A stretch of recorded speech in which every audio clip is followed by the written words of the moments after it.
Good morning, my dear listeners, and welcome once again to Gateshead Castle. I must admit, since we last crossed paths, things at the castle become quite strange. Well, to be frank, it's more the staff. My maid has been acting what can only be described as love-struck. Were it not for the fact she'd turn to stone if she ever left this castle, then I'd swear she had some sort of admirer from the outside world.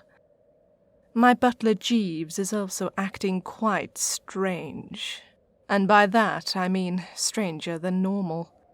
On Friday evening, when he drove me home from a function I had to attend, he got really emotional at the petrol station. I don't know why, but he just started filling up. Didn't even throw a brick at the attendant. Apparently, he used the petrol station the day before and got attacked by a swarm of bees. Poor thing. They robbed him of his nectar points. Didn't they, maid? Oh, yeah, m'lady. But less of my domestic problems, and on with the show. I'd like to begin by thanking everyone who has taken the time to write and email me with their kind comments. And I promise to get back to each and every one of you as soon as possible, especially the ones with interesting questions. Can I ask you a question, m'lady? Must you? It's just this crossword puzzle I'm doing. Ah, good. An excellent way to improve your reading and writing skills, maid. Keep it up. Yeah, m'lady. So what's your question? Well, I thought I knew the answer because I've heard Amanda call you it a few times, but it doesn't fit with 12 down and... Calm down and ask the question, without all this babbling. Oh, yeah, m'lady. What's a four-letter word for a female relative? Ends with U-N-T. A female relative ends with U-N-T. Oh, that's simple, maid. Aunt. Oh, yeah, and I should have known. Lucky I have this ink eraser. Good. Now back to my show. Wait a minute. What was that you said about Amanda? Yeah, you ain't seen my cuz, have you? I need a word in her shell, like, about a certain worm. Oh, you don't want to go disturbing her now. She's busy taking over the world. What you going on about, you muppet? Well, she's recording her kiddies' books, you know. Trying to brainwash the little blighters into... Well, who knows what she's brainwashing them into, eh? She's even got the bloody maid as a sidekick. Oh, God. I know. She calls her end credit girl. Or something crap, you know. But you know me. I don't like to interfere. Not that I want Will to you do shut or up anything. a minute? Stroppy git. Are you telling me that Marcus gives the end credit school job to that soppy maid? Yeah, that's all she goes on about. It's bloody favouritism, you know. Good. I don't believe it. She was going to give me 20 quid to do the credits on her books. Was she? Yeah. She never said so in words. It was just one of those things. You know. No, not really. Now because of that fat maid, I'll have to nick my vodka from the off-licence again. Yeah, she's a selfish pig and no mistake. She's a bloody gormless arse-licker, yeah. Oh, I know. I was watching Peppa Pig this morning and the maid just walked straight into the room and turned off the TV. I mean, how childish is that? The care. Where's she now? I want to give her a piece of my mind. Oh, well, she's probably still fawning over that Steve White, you know, the American guy your cousin hired for the Halloween stories. Hired? You crack me up, Jeeves. But why is he still here? Halloween was more than 2 weeks ago, right? Well, the maid was put in charge of him. And, well, she won't let him go until your cuz says so. Yep, I thought that was your job to look after the Dungeoneers. No, she said it was too close to the wine cellar, the old bet. Oh, hey! So old Stevie boy stuck down in the dungeon for weeks, and you're telling me the only woman he's seen is Miss Piggy the maid? Woof! Oh, I think he's intimidated by me, you know. Every time I try to start a conversation with him, he cowers. Aye? Cowers? Yeah, cowers. But then again, I'm an intimidating sort of guy, ain't I? You're a mad old sod. So why's Samantha not letting him go for? What's he done? Well, I don't know. He's the maid's responsibility. Hey, speaking of responsibilities, that goldfish you sold me is epileptic. Look, here. Oi, what you on about? He seems fine to me. Hold on. I haven't taken him out of the bowl yet. Ugh, you pillock.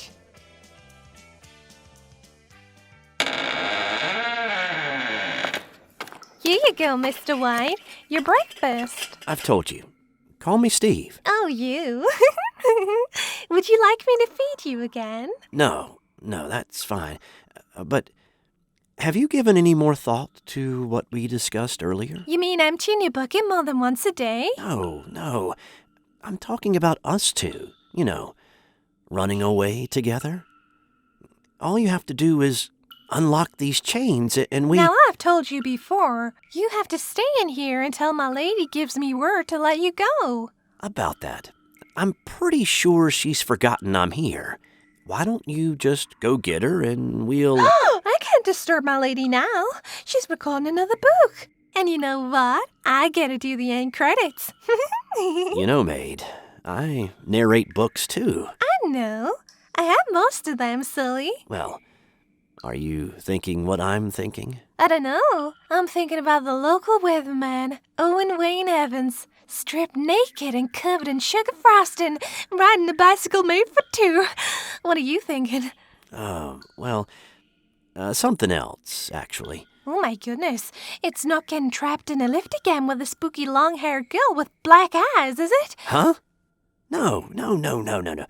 I haven't thought about that for days. No, I was thinking I could get you to do the end credits on one of my books once we get out of here. Huh? Is that all? Fantasies really on your strong point, are they, Mr. Wyn? No, shut up. Who mentioned fantasies? Just shut up, you vile, fat slob. Shut up and listen. Slob? I've got a plan. You're going to take those keys from the hook and unlock these chains. Then we sneak stealthily past that crazy, mad old butler and climb out of one of the windows on the lower battlements. I can't, silly. Wait! Come back! I just don't understand it. I made all the right moves. I stood nicely, leaned forward. I winked. I smiled. One of my nice smiles, too.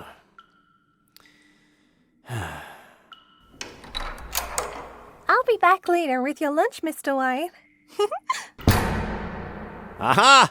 I'm wearing you down!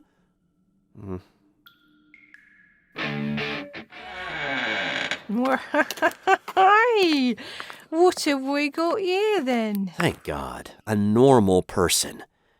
Can you let me out? Let you out? Yes, I'm chained to this wall. Can you just look for a key? You mean that key hanging on the door? Great, but be quick. This castle is full of weirdos. Weirdo? You mean the natty villagers are in again? Yeah, it must be. There's this mad old codger. He's dressed like some sort of butler, and every morning he rushes in here and starts flexing his muscles. Get away. He never says anything, just points at me and grunts. What a nutter. I told you, weirdos. You'll have to be quick. There's also a really creepy maid wearing too much makeup. I think she and the butler work for the witch. Oh, them. Don't worry about them. They're harmless. Well, mostly. Harmless? They have an enormous serpent roaming the hallway. That dickhead's not a serpent. He's the lambton worm. A bloody pain in the arse he is. So you know these people? Well, yeah, of course I do. My cousin owns this golf. Oh, Ah, great. So, you're a witch too, then? Me? Oh, yeah. Just like my cuz. People always say we could swap heads. Ah. Yeah, you don't want to be worrying about the Lambton worm out there. The lanky streak of piss. The only reason he's out there is 'cause he's too frightened to come in. What? That snake's afraid of me? No, God bless you, no. Just a fan of your show. You know, strange but true stories. Go figure. And he ain't a snake. He's an overgrown earthworm with halitosis. That's pretty gross. Speaking of, what brings you here? Me? Well, I thought I'd wiggle my way down here and keep you company for a while. Oh, great. So then, Stevie boy, what do you want to do then, eh? Well, there's not a lot I can do chained to this wall, now is there? Oh, I never thought of that. Way. What are you looking at me like that for? Here, I'll bet your arms are all stiff and hard. Would you like me to massage them? Actually, I'd prefer it if you could just send down the maid. The maid? The flippin' maid? Listen, mate. You may have noticed she ain't wearing a wedding ring. So what? So what? Well, given her age, that means she's either divorced or a lesbian. But you're not wearing a wedding ring. Oi, you looking for a fat lip? Yeah, my wife got real mad when she found out I'd been cheating and found all the letters I'd been hiding. Understandable, I suppose. She vowed never to play Scrabble with me again. You know, when I said cheating, I meant... never mind. Have you got any money on you? Why? Just asking. Only it's winter here in England. You don't say. Maybe that's why I'm shivering all the time and have this icicle hanging off my nose. Yeah, probably. Anyway, it's at this time of year when poor folk like me, who live on social security, well, we have to make some tough choices. Oh yeah? What kind of choices? Well, you know, the basic stuff like choosing between food to eat, heat in your home, or getting a new tattoo. I still don't get it. If you have a few quid on you, well, money has a strange effect on people like me, you know. Now, when you say strange effect, this isn't like that cigarette you tried to make me smoke, is it? Now, God bless you, effects like I might accidentally drop these keys right in front of you, purely by mistake, you understand. You mean you'd let me go? I told you.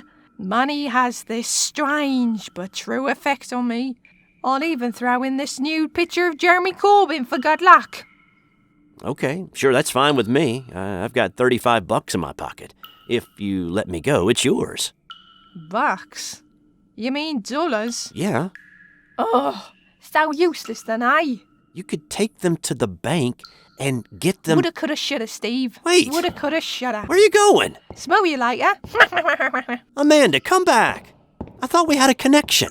Connection? You're a married man with no money. Connection, he says. God. Never mind, Stevie boy. You can keep the picture. Woof. Well, if I ever do get out of here, I suppose a nude picture of... You complete bastard, Amanda! It's not even Jeremy Corbyn! It's you! In a wig! Oi, I heard that. You bastard!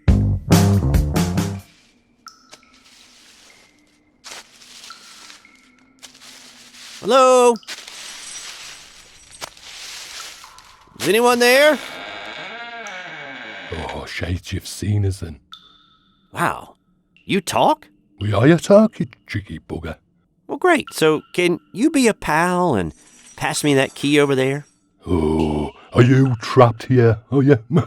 Well, yeah, and I'd like to get back home. Oh, now what that's like. Oh, I remember when I got trapped down this well once. I was too small to crawl out. But back then you got a load of freshwater fish, you know. Oh, so I wasn't really hungry. I was just a little bit more like, creeped out. Look, as fascinating as your tale is, Could you tell me it later? Like, after you pass me the key? Oh, you've got yourself locked in.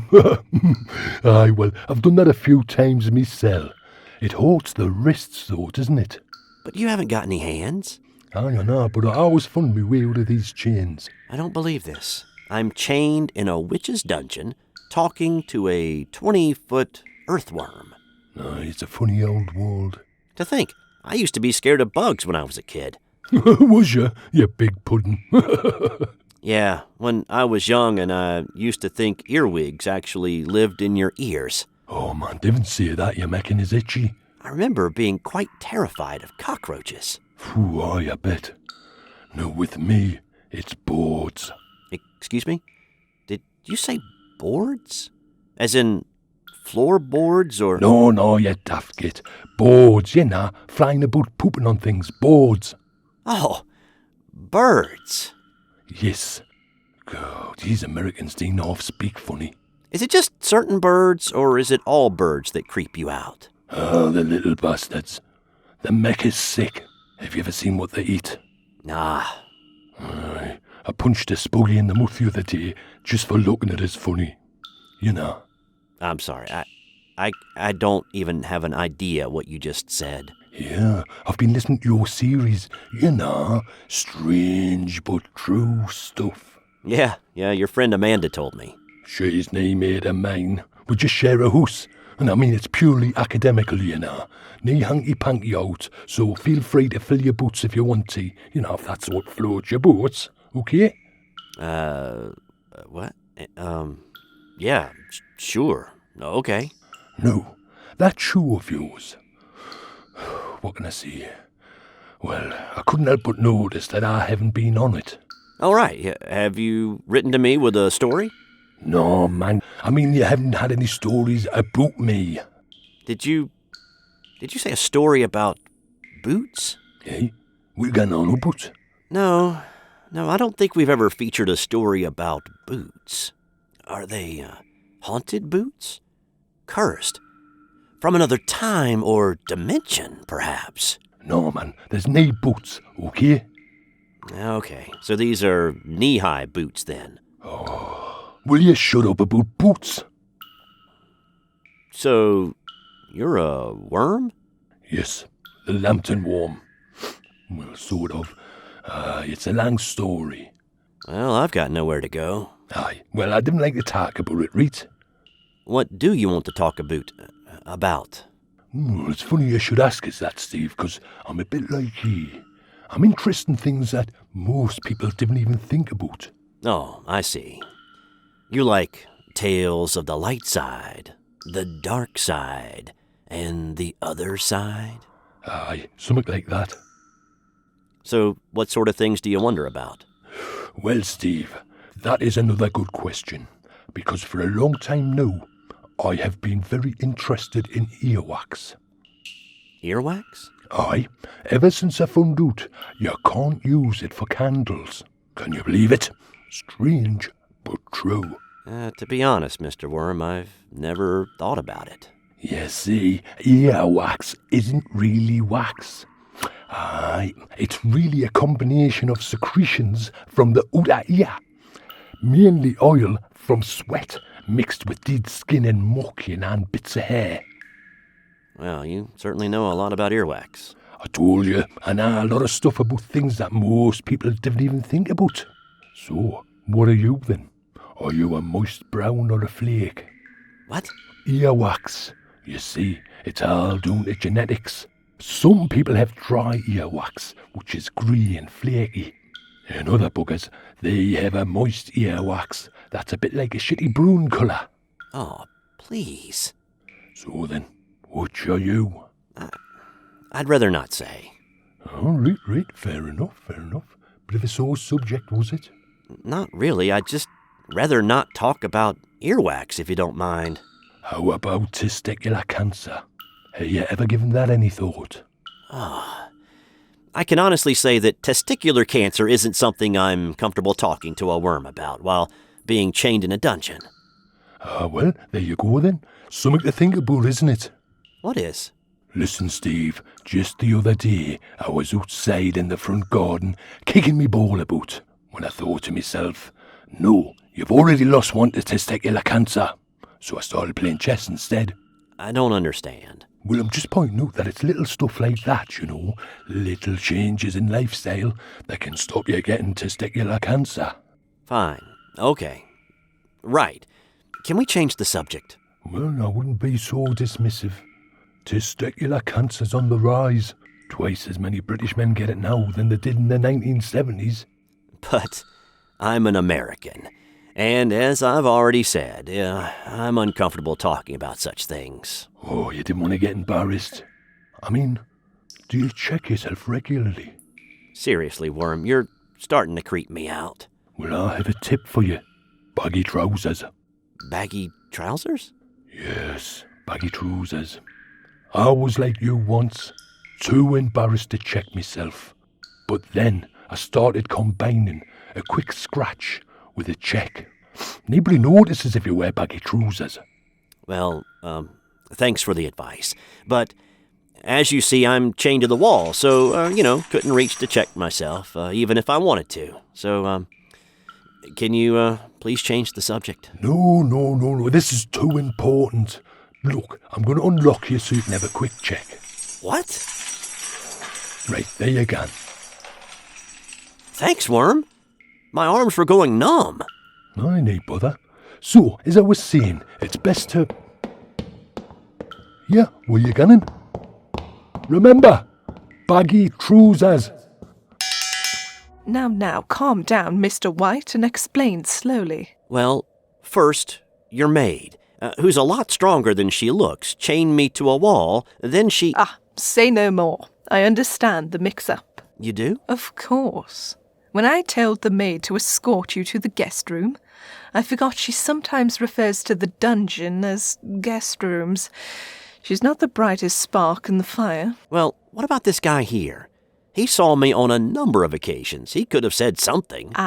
Now to be fair to Jeeves, the dungeons aren't his responsibility. Maybe not, but he could have said something. Well, I was shy, weren't I? Shy? You kept rushing into my cell and grunting. It was like watching a constipated geriatric superhero fighting a bowel movement. Now, don't let his looks deceive you. Jeeves may look like an overgrown badger who's been put into a butler's outfit and crudely shaved. Sorry, I forgot where I was going with that. You're charming, ain't it? Well, that maid of yours certainly needs to be locked up. She's had me chained to the wall for 3 weeks. I'm sure the local police will be interested to... Say no more, Mr. White. This was nothing more than a simple mistake on the maid's judgment, but at least she's a good cook. A good cook? There are plankton clinging to the outer windows of the International Space Station as it hurtles through the vacuum of space at 5 miles per second who can toast bread better than your maid. Now steady on. I mean, who toasts bread on one side? And I cracked my tooth on those things she calls... crumpets? What the hell are crumpets anyway? Although they frightened off most of the rats. Did they? Never mind. I forgive you.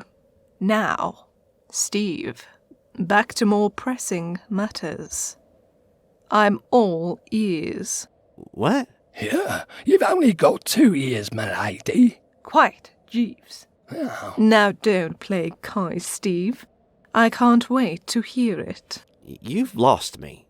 Hear what? Poppycock.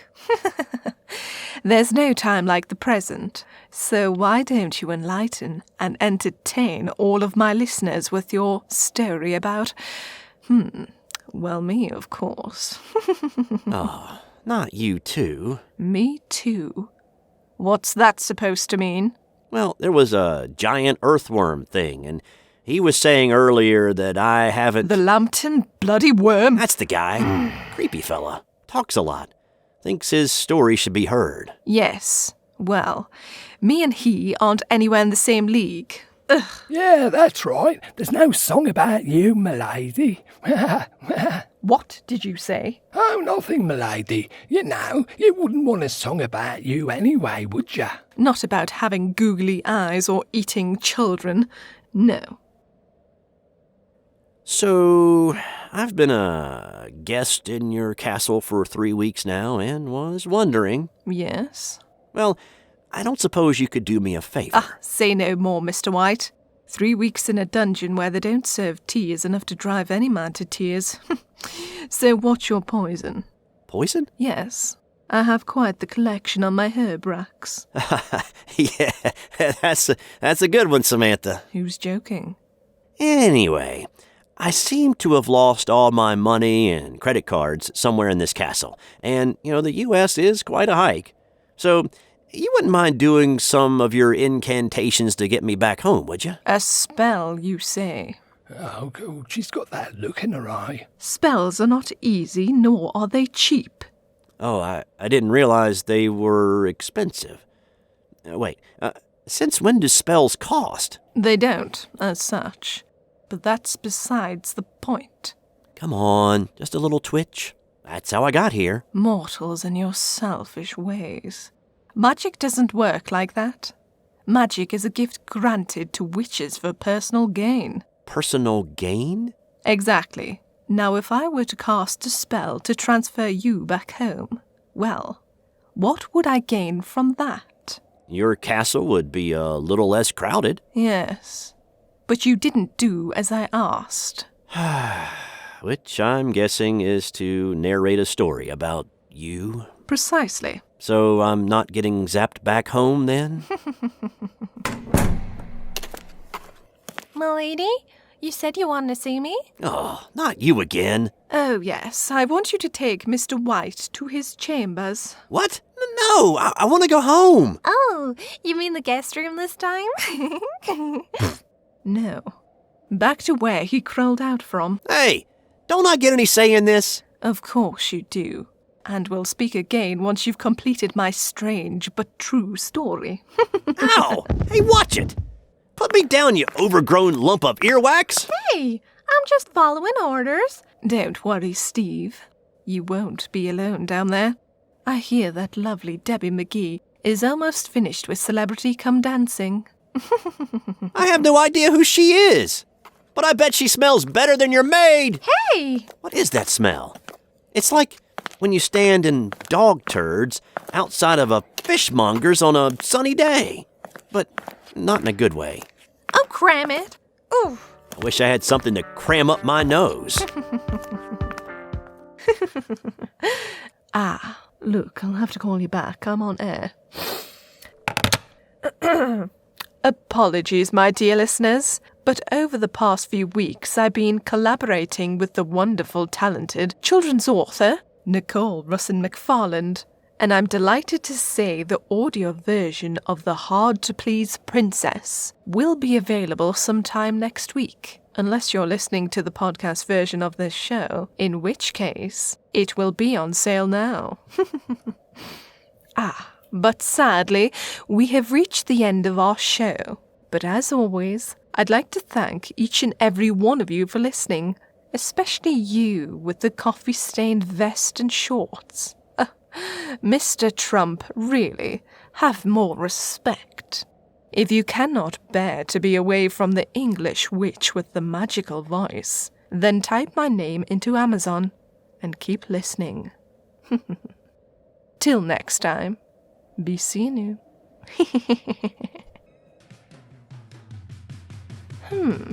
I wonder why Nicole wanted me to do the hard-to-please princess. I mean, I'm so easily pleased.